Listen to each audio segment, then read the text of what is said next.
Alors, nous avons donc vu donc, le petit 3 qui était le tableau de variation. Donc, on a ici donc le tableau de variation.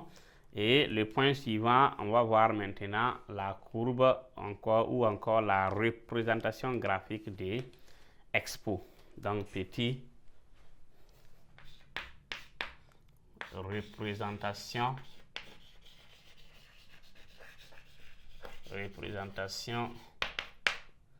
graphique.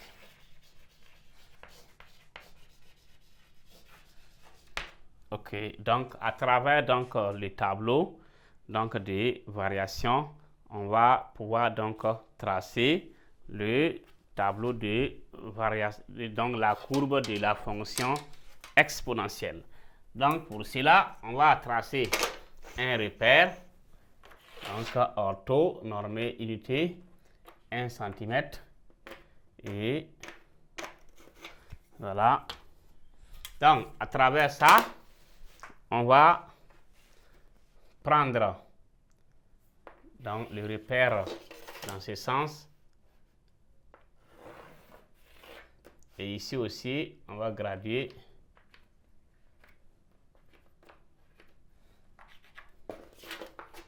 donc O, I, J.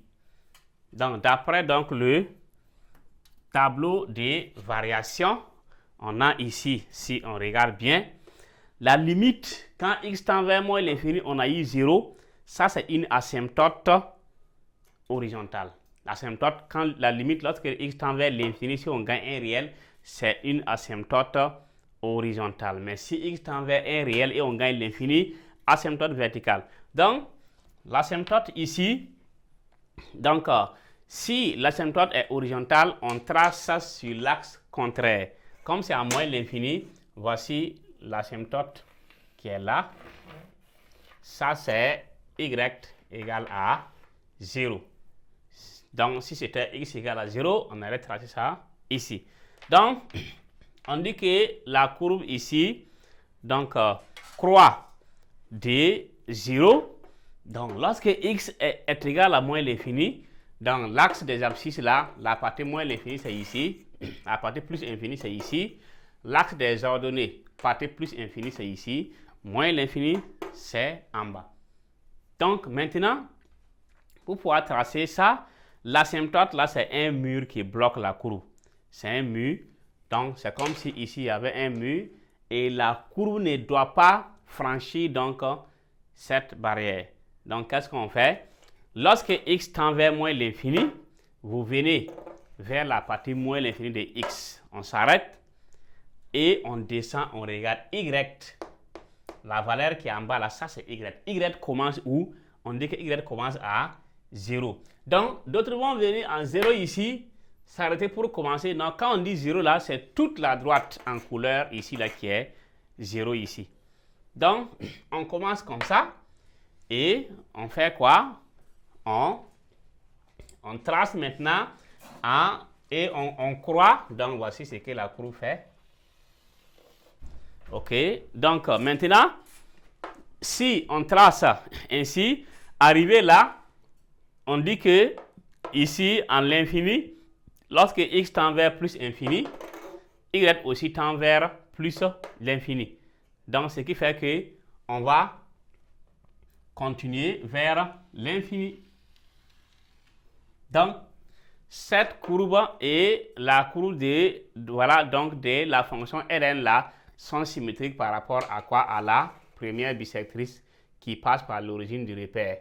Donc, ça veut dire que Ln là aussi, c'est de la même façon, comme ça, comme on avait tracé. Donc, voici comment on trace donc cette partie donc de la courbe en se basant sur donc ce tableau de variation. Donc c'est la courbe CF qui est là en couleur, CF, et ça c'est l'asymptote ici qui est une asymptote horizontale. Donc la courbe donc de expo de x admet la droite y égale à 0 comme asymptote en moins l'infini. Donc on va ajouter ça. Donc là, courbe d expo de x admet la droite d'équation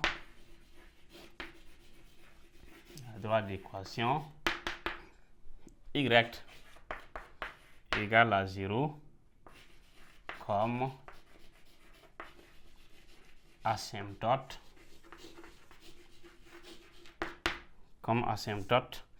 Donc ici, si on veut, on précise, c'est horizontal.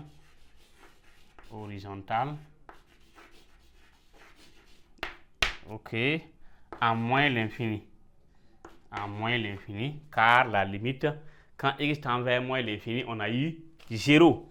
Donc, car la limite de expo de x, quand x tend vers moins l'infini, est égale à 0. Donc, voici un peu comment on peut donc tracer cette courbe et qui était donc la courbe donc de la fonction exponentielle. Donc, nous avons donc fini avec le grand 2 qui était intitulé donc étude de la fonction exponentielle où on a vu donc en 1 ensemble de définitions et les limites. En 2, on a vu dérivée et sens des variations. En 3, tableau des variations qu'on a vu. Et en 4 maintenant, représentation graphique. Là, c'est pour tracer la courbe dans un repère orthonormé. Donc, voici, on a pu donc tracer la courbe. Donc, le point suivant maintenant, on va voir la fonction exponentielle avec expo de u de x. Là maintenant, si en haut de x, donc expo là, si on met expo de 2x, 3x, 4x, comment faire pour dériver ça? C'est ça, on va voir maintenant. Si on voit ça, donc quelle que soit la fonction exponentielle, vous allez pouvoir dériver. Si vous arrivez à dériver, vous allez faire les sens de variation, faire le tableau et tracer la courbe. Ça, c'est obligatoire au bac. Donc, il faut dès maintenant maîtriser ça. C'est obligatoire au bac. Donc, on vous évalue sur la fonction exponentielle et ln à 80%.